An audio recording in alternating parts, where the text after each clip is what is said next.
سرمد علی نے پہلے وہاں رکھا مٹی کا تیل کا لیمپ جلایا، پھر کوٹری کی صفائی کرنے لگا۔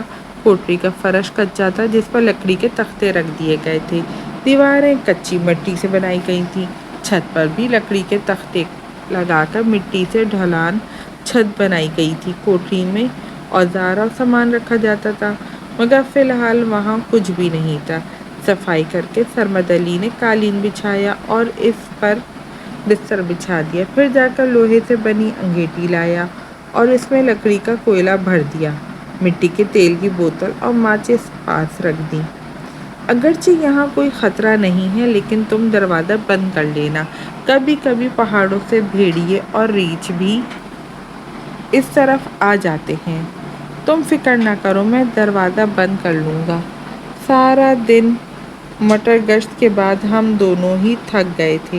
سرمد علی کچھ دیر بیٹھنے کے بعد چلا گیا، لیکن چند منٹ بعد آ کر پانی کی بوتل اور گلاس دے گیا۔ مجھے نیند آ رہی تھی۔ باہر کی خنک ہوا دروازے سے بتدریج اندر آ کر کوٹری کو بھی ٹھنڈا کر رہی تھی، مگر مجھے یہ بھی اچھی لگ رہی تھی۔ میرا دروازہ بند کرنے کا کوئی ارادہ نہ تھا۔ بستر میں گھس کر میں نے کمبل اوڑھ لیا تو سردی بالکل معمولی سی رہ گئی، لہٰذا میں اطمینان سے سو گیا، بغیر اس گمان کے کہ یہ میری زندگی کی ایک اور حیرت انگیز رات ثابت ہوگی جسے میں کبھی فراموش نہیں کر سکوں گا۔ گہری نیند کے باوجود رات کسی وقت مجھے اپنے پاس کسی کی موجودگی کا احساس ہوا۔ خطرے کی گھنٹی نے مجھے جھنجھوڑ کر رکھ دیا تھا۔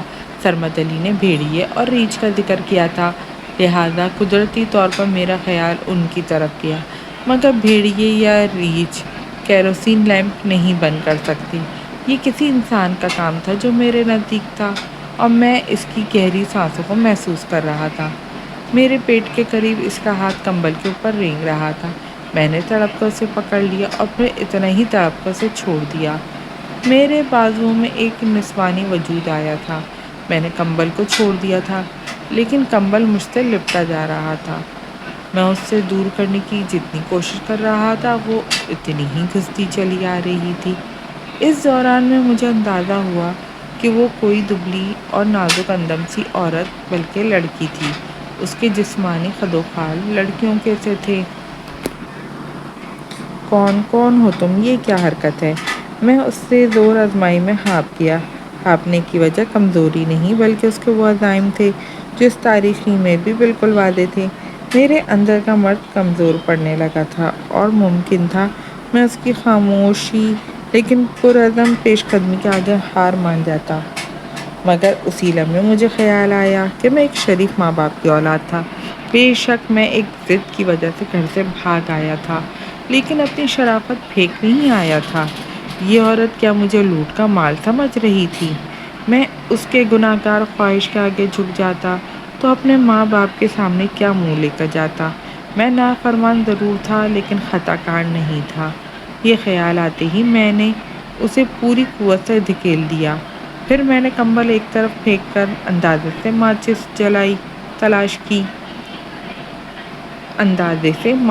تلاش کی اور اس کی تیلی جلا کر اس عورت کی طرف دیکھا جو الجھے انداز میں سانس لے رہی تھی۔ یہ سرمد علی کی تیسری ماں تھی،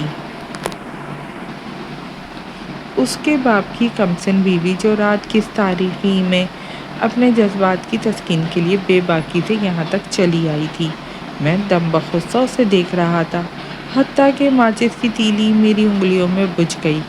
تاریکی ہوتے ہی اس نے ایک بار پھر میری طرف آنے کی کوشش کی، لیکن میں نے اسے روک دیا۔ دور رہو مجھ سے، میں شریف آدمی ہوں اور میں نے اس گھر کا نمک کھایا ہے۔ مگر یا تو وہ اردو نہیں سمجھتی تھی، یا پھر اپنے جذبات کی زبان کے آگے کچھ اور نہیں سننا چاہتی تھی، بلکہ یہی بات تھی، ورنہ میرے الفاظ نہ صحیح، لیکن جسمانی رد عمل اسے سمجھانے کے لیے کافی تھا۔ ممکن ہے وہ اس سے پہلے بھی کسی کے ساتھ یہی کھیل کھیل چکی ہو اور اسے اپنی قوت تسخیر پر یقین ہو۔ ممکن ہے مرد جلد یا بدیر اس کے سامنے ہتھیار ڈال دیتے ہوں، مگر اول تو میں ان مردوں میں سے نہیں تھا۔ دوسرے، اس کی صورت دیکھنے کے بعد یہ ناممکن تھا۔ سرمد علی کی ماں ہونے کے ناطے وہ میرے لیے قابل احترام تھی، جب میں نے دیکھا وہ کسی صورت قابو میں نہیں آ رہی تو میں نے اسے ایک طرف دھکیلا اور باہر نکل گیا۔ جب تک وہ اٹھ کر باہر آتی میں درختوں میں روپوش ہو گیا۔ وہ باہر آ کر پاگلوں کی طرح ادھر ادھر دوڑنے لگی اور دبی دبی زبان میں میرا نام لے رہی تھی، شہباز شہباز تم کدھر ہے؟ اس کے انداز سے لگ رہا تھا وہ کسی حد تک اردو جانتی ہے، یعنی میں اسے سمجھانے کی کوشش کر رہا تھا تو وہ میری بات صحیح سمجھ رہی تھی۔ میں درختوں میں دم سادے کھڑا تھا، وہ چند لمحے چکراتی رہی پھر مکان کی طرف چلی گئی تھی۔ آسمان پر شاید 9ویں 10ویں کا چاند تھا اور ستارے بھی بے حد چمکدار تھے۔ وہ مجھے اس وقت تک نظر آئی جب تک نشیب میں اپنے مکان کے دروازے کی طرف نہیں چلی گئی۔ اس کے غائب ہونے کے بعد مجھے احساس ہوا کہ باہر کتنی شدت کی ٹھنڈ تھی۔ میں کوٹری کی طرف لپکا اور دروازہ اس بار اندر سے بند کر لیا۔ ماچس میرے پاس تھی۔ میں نے پہلے کیروسین لیمپ جلایا۔ کھلے دروازے سے سرمد علی کی ستیلی اور کمسن ماں ہی نہیں بلکہ یک ہوا بھی اندر گھس آئی تھی۔ میں نے مٹی کا تیل چھڑک کر انگیٹھی میں رکھے کوئلے کو آگ دکھا دی۔ چند لمحے کے اندر ہی دھواں بھرا تو میں نے انگیٹھی باہر رکھ دی۔ جب شعلے بجھ گئے اور کوئلے انگاروں میں بدل گئے تو میں انگیٹھی واپس کوٹری میں لے آیا تھا۔ اس واقعے نے میرے ہوش اڑا دیے تھے۔ ابتدائی رد عمل کے بعد جب میں نے ذرا سنبھل کر اس پر غور شروع کیا تو خاصی سردی میں بھی مجھے پسینے آنے لگے تھے۔ شکر ہے کسی نے اس کو آتے جاتے نہیں دیکھا، ورنہ اب تک تو شور مچ چکا ہوتا۔ اس قسم کے معاشرے میں معمول سے ہٹ کر کوئی بات نظر انداز نہیں کی جاتی تھی، بلکہ اسے فوری طور پر علم نشر کر دیا جاتا تھا۔ میری خوش قسمتی کہ کسی نے اسے آتے جاتے نہیں دیکھا تھا، لیکن ابھی میں یہیں تھا۔ وہ دوبارہ کوشش کر سکتی تھی یا مجھ سے اپنی ناکامی کا انتقام لینے کے لیے کوئی اوچھی حرکت کر سکتی تھی۔ گویا میں مستقل خطرے میں تھا۔ اگر میں کسی چکر میں آ جاتا تو گلو خلاصی مشکل تھی۔ یہ لوگ عزت و غیرت کے معاملے میں ہم میاں والیوں سے کم نہیں تھے۔ بچپن سے ایسے واقعات پر میں نے قتل و خون ہی ہوتے دیکھے تھے۔ بے شک میں بے قصور بھی ہوتا تب بھی مارا جاتا۔ مرد پر صرف الزام لگنا ہی کافی ہوتا ہے، اس کے بعد انصاف کی کارروائی پبلک اپنے ہاتھوں سے لیتی ہے۔ شہر ہو تو مبینہ مجرم کی ہڈی پسلی ضرور ایک کر دی جاتی ہے، جبکہ دیہی علاقوں میں پولیس کی آمد سے پہلے خاتمہ بالخیر کیا جا چکا ہوتا ہے۔ میں نے خود سے کہا، بیٹے شہباز ملک، اس سے پہلے کہ خاتون ٹرائی اگین کے فارمولے پر عمل کرے، تم اپنا بوریا بستر گول کر لو اور صبح سویرے یہاں سے روانہ ہو جاؤ۔ سرمد علی سے بہانہ کیا جا سکتا تھا، مثلاً مجھے ماں باپ یاد آ رہے تھے اور میں ان سے معافی مانگنے کے لیے فوری طور پر جا رہا ہوں، یا میں نے آرمی جوائن کرنے کا فیصلہ کر لیا ہے۔ اگرچہ دونوں باتیں سرمد علی کے لیے یو ٹرن ہوتی، لیکن وہ مجھے روک نہیں سکتا تھا۔ فیصلہ کر کے میں مطمئن ہو گیا اور انگیٹھی سے کوٹری خاصی گرم ہو گئی تھی، اس لیے میں کمبل اوڑھ کر سو گیا۔ صبح جب سو کر اٹھا تو گلا جکڑا ہوا تھا اور سر میں درد ہو رہا تھا، درد کی شدت سے جیسے سر میں ڈھول بج رہے تھے۔ لیکن جب مجھے صحیح سے جاگ آئی تو اندازہ ہوا کوئی کوٹری کا دروازہ بجا رہا ہے۔ پا مشکل کمبل سے نکلا تو اندازہ ہوا صرف سر میں ہی نہیں، سارے جسم میں گویا رات کی ٹھنڈ اثر کر گئی تھی۔ میں کوئی 15 منٹ تک کوٹری سے باہر یک فضا میں رہا تھا۔ معمولی کپڑوں کی وجہ سے ٹھنڈ جسم میں سرایت کر گئی تھی۔ اس وقت تو اندازہ نہیں ہوا، لیکن اب پتہ چل رہا تھا۔ میں نے اٹھ کر دروازہ کھولا۔ سرمد علی میری صورت دیکھتے ہی بھاپ گیا تھا۔ تم رات کو باہر نکلے تھے؟ اس نے میرا ماتھا چھوا۔ دیکھا سردی لگ گئی نا، اب پتہ چلا یہاں کے لوگ ایسے تنگ و تاریک مکانوں میں کیوں رہتے ہیں۔ بس یار رفع حاجت کے لیے نکلا تھا، ایسی خاص سردی بھی نہیں تھی۔ میں نے مسکرا کر قدم آگے بڑھایا تو زمین و آسمان گھوم کر رہ گئے۔ اگر سرمد علی نے مجھے نہ تھام لیا ہوتا تو نیچے گر جاتا۔ وہ مجھے سہارا دے کر باہر لایا اور آسمان تلے پڑی چارپائی پر لٹا دیا۔ یہاں کی ٹھنڈ محسوس نہیں ہوتی لیکن چپکے سے جسم میں اتر جاتی ہے۔ اس نے اندر سے مجھے کمبل لا کر اڑایا۔ ابھی اٹھنا مت، تمہیں باقاعدہ علاج کی ضرورت ہے۔ بلندی پر بعض اوقات معمولی سی بیماری جان لیوا ہوتی ہے۔ سرمد علی چلا گیا اور میں ایک بار پھر غنودگی میں چلا گیا۔ مجھے نہیں معلوم وہ کس وقت گاؤں کے طبیب کو بلا لایا تھا۔ طبیب نے آ کر میرا معائنہ کیا، سینے میں ٹھنڈ تشخیص کی، جسے سنگل نمونیا بھی کہتے ہیں۔ اس نے ایک مرہم نکال کر میرے سینے پر مالش کیا اور ایک محلول پلانے کو دیا۔ کھانے میں مجھے صرف دمبے کے گوشت کی یخنی اور دلیا تجویز کیا۔ مالش کرنے سے میری حالت بہتر ہوئی تھی۔ مجھے ہوش آیا تو سرمد علی چمچے سے میرے حلق میں یخنی ٹپکا رہا تھا۔ بھوک لگ رہی تھی اس لیے میں نے بے تابی سے یہ سوپ پیا۔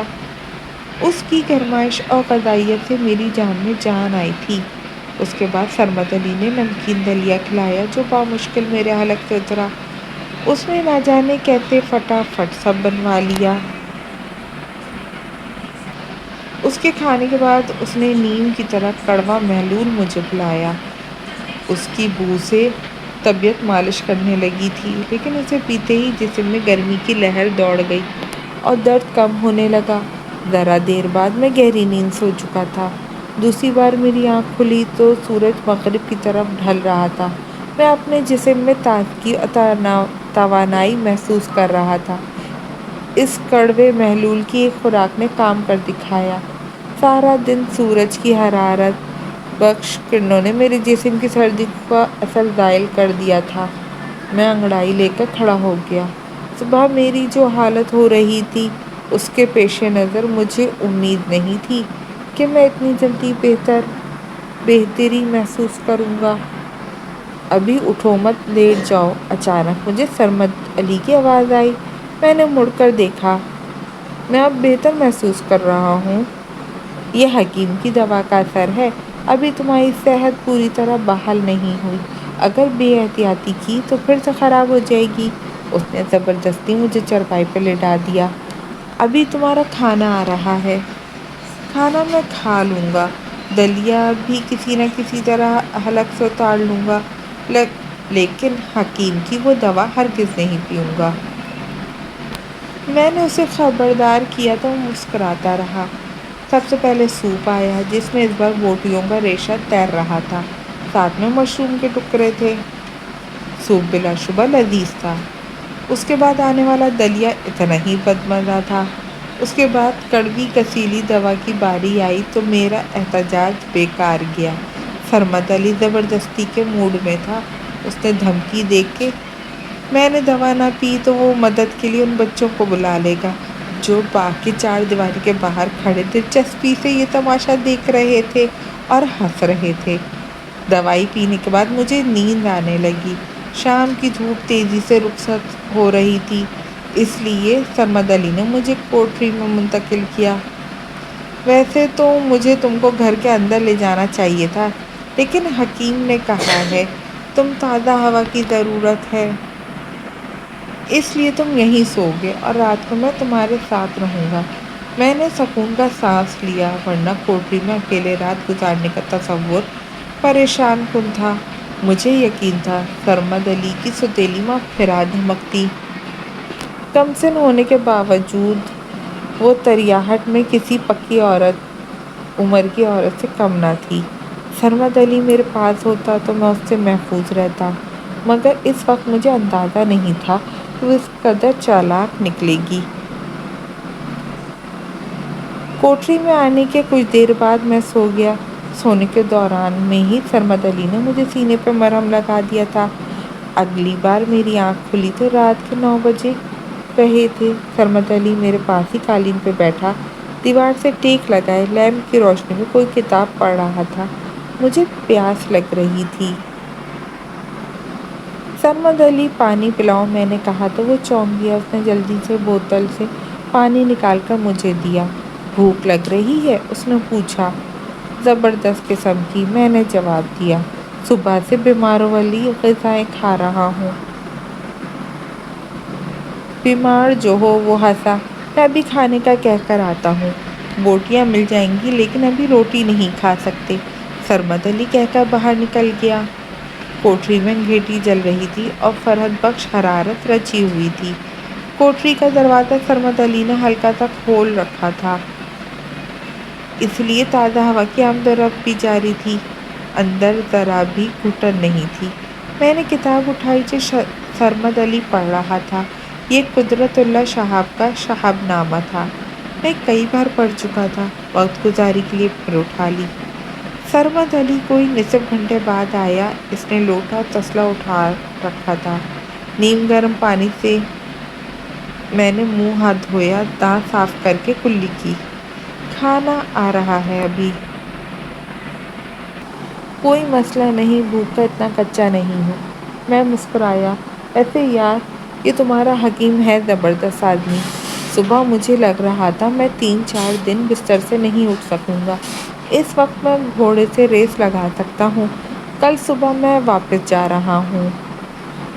میرا اچانک جملہ سرمد علی کے سر سے گزر گیا، اور جب اس کی سمجھ میں آیا تو اس نے زور و شور سے نفی میں سر ہلایا۔ ہرگز نہیں، تم ابھی 2 دن نہیں جا سکتے، حکیم نے منع کیا ہے۔ اور یہ تمہیں اچانک جانے کی کیا سوجی؟ بس یار، امی اور گھر والے یاد آ رہے ہیں۔ میں نے انہیں پریشان کر دیا تھا، اب میں واپس جا کر ان سے معافی مانگوں گا۔ میں نے پہلے سے سوچا ہوا بہانہ اس کے سامنے پیش کیا۔ پھر بھی تمہیں کم از کم 2 دن رکنا ہوگا۔ کل بھی اور پرسوں بھی تم سفر نہیں کر سکتے۔ اس کے بعد حکیم کے خیال میں تمہاری طبیعت اس قابل ہوئی تو جا سکو گے۔ تمہارے حکیم صاحب گئے بھاڑ میں، میں نے دل میں سوچا۔ اگر تمہاری سوتیلی ماں کا کھلایا گل تمہارے سامنے آ گیا، وہ مجھے زہر دینے میں پیش ہوں گے۔ دروازے پر آہٹ ہوئی۔ میرا خیال تھا کہ سرمد علی کا چھوٹا بھائی کھانا لے کر آیا ہوگا، مگر وہ اس کی سوتیلی ماں تھی۔ اس نے برتن اٹھا رکھے تھے۔ اسے دیکھ کر سرمد علی تیزی سے اٹھا اور اس کے ہاتھ سے برتن لیتے ہوئے تیز لہجے میں کچھ کہا۔ شاید وہ اس کے میرے سامنے آنے پر ناگواری کا اظہار کر رہا تھا۔ جواب میں اس کی سوتیلی ماں نے بھی ویسے ہی تیز لہجہ اختیار کیا۔ دونوں کچھ دیر اسی طرح تیز انداز میں بات کرتے رہے۔ پھر سرمد علی کی سوتیلی ماں پاؤں پٹکتی وہاں سے چلی گئی۔ میں بالکل چپ رہا، کوئی رد عمل ظاہر نہ کیا اور نہ سرمد علی سے اس کے بارے میں کچھ پوچھا۔ اس نے برتن نیچے رکھے۔ کھانے میں روٹی اور سالن بھی تھا، جو سرمد علی کے لیے تھا۔ میرے لیے یقیناً سوپ اور دلیا تھا۔ سوپ دوپہر کی نسبت ذرا بھاری تھا۔ اس میں بوٹیوں کے ریشوں کے علاوہ انڈا بھی ابال کر اور توڑ کر ڈالا گیا تھا۔ دلیے میں بھی نمک مرچ نظر آ رہا تھا، اس لیے خوش ذائقہ سوپ کے بعد میں نے اسے بھی حلق سے اتار لیا۔ دلیا اس لیے بھی ضروری تھا کہ پیٹ پر ٹھوس غذا جائے، ورنہ میں مارے بھوک کے ساری رات کروٹیں بدلتا رہتا۔ سرمد علی غصے میں تھا۔ اس نے بالکل خاموشی سے کھانا کھایا۔ کھانے کے بعد میں نے رضاکارانہ طور پر کڑوی دوا لی۔ برتن سرمد علی لے گیا تھا اور میں کمبل اوڑھ کر لیٹ گیا تھا۔ مجھے لگا کہ کڑوی دوا میں کوئی خوف آور شے بھی شامل تھی، کیونکہ اسے پیتے ہی مجھے نیند آنے لگی۔ اس بار یہ ہوا کہ غنودگی کی کیفیت ضرور ہوئی، مگر نیند نہیں آئی۔ شاید اس لیے کہ صبح میں سو رہا تھا، نیند ضرورت سے زیادہ لے چکا تھا۔ کچھ دیر بعد سرمد علی آیا اور مجھے سوتا سمجھ کر اس نے انگیٹھی میں چند کوئلے ڈالے اور شہاب نامہ لے کر پڑھنے لگا۔ کچھ دیر بعد وہ سر جھٹک کر جمائی لیتا تھا، پھر اس نے کتاب رکھ دی اور لیمپ کی روشنی مدھم کر کے لیٹ گیا۔ چند منٹ کے اندر اس کے ہلکے ہلکے خراٹے سنائی دینے لگے۔ دروازہ تھوڑا سا کھلا تھا اور اسے پورا کھلنے سے روکنے کے لیے سرمد نے آگے ایک چھوٹا سا پتھر رکھ دیا تھا۔ سرمد علی کی سوتیلی ماں پہلے بھی کئی بار میرے سامنے آ چکی تھی، لیکن سرمد نے پہلی بار اتنا شدید رد عمل ظاہر کیا تھا۔ مجھے شک ہونے لگا کہ وہ اپنی سوتیلی ماں کی مجھ میں دلچسپی بھاپ گیا ہے۔ میرے ساتھ اس کا رویہ اچھا بلکہ بہترین تھا۔ اس نے صبح سے اب تک جس طرح میرا خیال رکھا، اس میں اس کی دلی خلوص جھلکتا تھا۔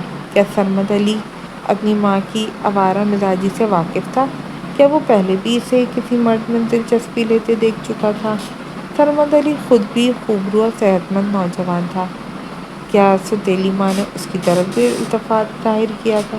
اس قسم کے سوالات میرے غنود ذہن میں چکرا رہے تھے۔ اچانک کوٹری کا دروازہ ہلکا سا ہلا اور میرا دھیان پھر ریچھ اور بھیڑیے کی طرف گیا، اور سرمد علی کی سوتیلی کمسن ماں کو دیکھ کر میں گزشتہ رات سے زیادہ بھونچ کا رہ گیا۔ وہ پتھر ایک طرف کے دروازہ دھکیلتی اندر آئی اور پھرتی سے دروازہ بند کر لیا۔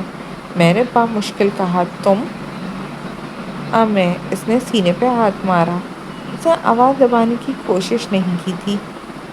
جاؤ یہاں سے، ابھی سرمد علی جاگ جائے گا تمہارے ساتھ میں بلا وجہ مارا جاؤں گا، میں نے فریاد کی۔ اسے اس طرح سرمد علی کی موجودگی میں سامنے پا کر میری حالت غیر ہو گئی۔ بے شک وہ گہری نیند سو رہا تھا، مگر کسی وقت جاگ سکتا تھا۔ سوتیلی ماں نے اس کی طرف دیکھا اور اطمینان سے بولی، تم بے فکر رہو، یہ اب نہیں جاگے گا۔ کیوں نہیں جاگے گا؟ میں نے سرمد علی کی طرف دیکھا۔ نہیں جاگے گا، یہ دیکھو۔ اس نے سرمد علی کا ایک بازو پکڑ کر ہلایا۔ وہ بدستور خراٹے لیتا رہا۔ میرے جسم میں سردی کی لہر دوڑ گئی تھی۔ تم نے اس کے ساتھ کیا کیا؟ 14-15 سالہ لڑکی فاتحانہ انداز میں مسکرائی تھی۔ ہم نے اسے کھانے میں ایک بوٹی دیا ہے جو آدمی کو سلا دیتی ہے، اب یہ صبح تک سوتا رہے گا، تم فکر مت کرو۔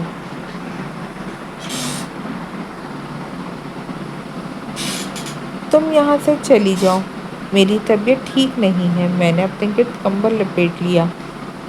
ٹھیک کر دے گا، اس نے معنی خیز انداز میں کہا۔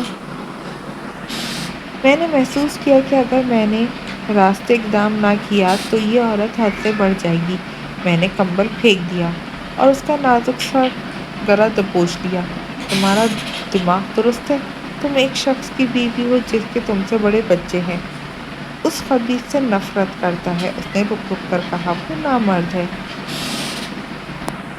وہ نامرد ہے یا تمہارے آوارہ جذبات اس سے تسکین نہیں پاتے؟ میں نے نفرت سے کہا، تم اس پر الزام لگاتے ہوئے بھول رہی ہو کہ اس کے 11 بچے ہیں۔ اس کی 2 پہلی بیویاں تمہاری طرح بدکار نہیں ہوں گی۔ شاید تم پہلے بھی دوسرے لوگوں کے پاس جا کر اس کی امانت میں خیانت کرتی رہی ہو، لیکن اس بار تم غلط آدمی کے پاس آ گئی ہو۔ میں تمہیں قتل کر کے تمہاری لاش لے جا کر کسی کھیت میں پھینک دوں گا۔ صبح جب تمہاری لاش ملے گی تو کوئی مجھ پر شک نہیں کرے گا، کیونکہ آج دن میں سارے گاؤں نے دیکھا تھا کہ میری طبیعت کتنی خراب ہے۔ تم بہت نازک ہو، جلدی مر جاؤ گی۔ میں نے کوشش کی آواز اور چہرے کے تاثرات سے اسے ڈرامے میں رنگ بھر دوں۔ وہ سچ مچ دہشت زدہ نظر آنے لگی، کیونکہ میں نے ہاتھوں کا دباؤ اس حد تک بڑھا دیا تھا اس کی سانس رکنے لگی۔ اب وہ مچلنے اور خود کو چھڑانے کی کوشش کرنے لگی۔ میں نے کچھ دیر دباؤ برقرار رکھا تاکہ وہ اچھی طرح ڈر جائے، پھر میں نے کرا کر اس کا گلا چھوڑا اور اپنا سر تھام لیا جیسے میرے سر میں شدید درد اٹھا ہو۔ میں لڑکھڑا کر پیچھے ہٹا تو اس نے لپک کر کوٹری کا دروازہ کھولا اور یوں بھاگی جیسے اس کے پیچھے پیچھے بھوت لگے ہوں۔ میں نے ذرا زور سے کہا، کہاں جاتی ہو؟ رک جاؤ ورنہ مار دوں گا۔ اس کے بعد اس کی رفتار میں اضافہ ہوا۔ دیکھتے ہی دیکھتے وہ باغ سے نکل کر تاریکی میں گم ہو گئی۔ آج آسمان پر گہرے بادل تھے، شاید بارش کا امکان تھا۔ میں نے کوٹری کا دروازہ اندر سے بند کیا، خدا کا شکر ادا کرتا گرم کمبل میں گھس گیا کہ جس نے اتنی بڑی آفت سے اتنی آسانی سے نجات دلا دی۔ اس کی دیدہ دلیری نے میری عقل ضبط کر رکھی تھی۔ وہ تو مجھے بروقت ترکیب سوجھی، اور وہ بھی اپنے ناتجربہ کاری کی وجہ سے میرے جھانسے میں آ گئی۔ کیونکہ میں کوئی پیشہ ور اداکار تو تھا نہیں۔ ممکن ہے اس کی جگہ کوئی بڑی عمر کی تجربہ کار عورت ہوتی تو میری اداکاری بھاپ جاتی۔ کچھ دیر بعد میں سکون سے سو گیا، یہ جانے بغیر کہ سکون بدستور عارضی ہے، اس سے بڑی آفت کل مجھ پر نازل ہونے والی تھی۔